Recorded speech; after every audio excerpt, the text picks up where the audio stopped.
નમસ્કાર દર્શક મિત્રો, તહેલકા ન્યૂઝમાં આપનું સ્વાગત છે અને હું આપની સાથે વૈશાલી પોમાર કરીશું નજર સમાચાર પર।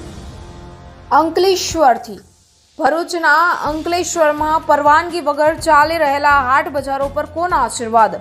પોલીસ અભિપ્રાય તેમજ લાયસન્સ ના હોવા છતાં હાટ બજારો કેમ બંધ નથી થતા? અંકલેશ્વરમાં ભરાતા બિનઅધિકૃત હાટ બજાર બંધ કરવા અંકલેશ્વર મામલતદારે હુકમ કર્યો। અંકલેશ્વરના અંધાળા, છાપરા, કોસમડી ગામ ખાતે ભરાતા બિનઅધિકૃત હાટ બજાર ત્વરિત બંધ કરવાનો હુકમ કરાયો હતો।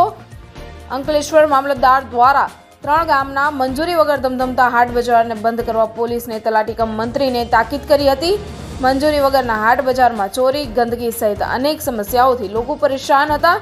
અંકલેશ્વર તાલુકાના કોસમડી ગામ ખાતે ગોપાલનગર નજીક સર્વે નંબર 571, 571, 411 પાર શનિવારના રોજ પોલીસ અને મામલતદાર કચેરીમાંથી કોઈ પણ પ્રકારની મંજૂરી વગર શરૂ કરી દેવામાં આવ્યા હતા।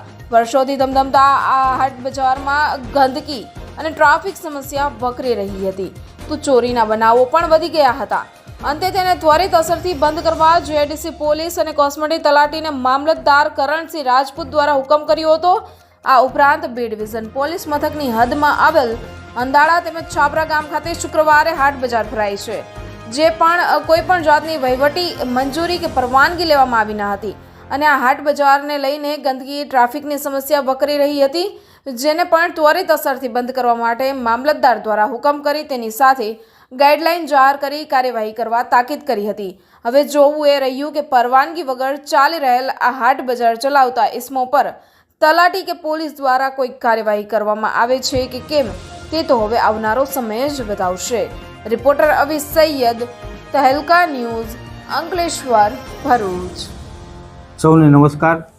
અંકલેશ્વર તાલુકામાં કેટલીક હાટ બજારો ચાલે એવી લોક તરફથી અમને માહિતી મળેલ છે અને આ હાટ બજારો ગેરકાયદેસર ચાલતી હોય એવી પણ અમને જાણકારી મળેલ છે।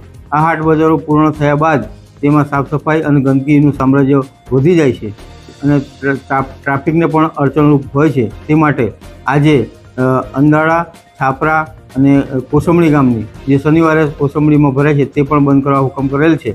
આ સિવાય અન્ય જગ્યાએ જે ચાલતી હોય અને પરવાનગી વગર ચાલતી હોય એ તમામ હાટ બજારો બંધ કરવાની થાય છે અને તેઓ સામે અને તેમના જમીન માલિકો સામે પણ કાયદેસરની કાર્યવાહી હાથ ધરેલ છે।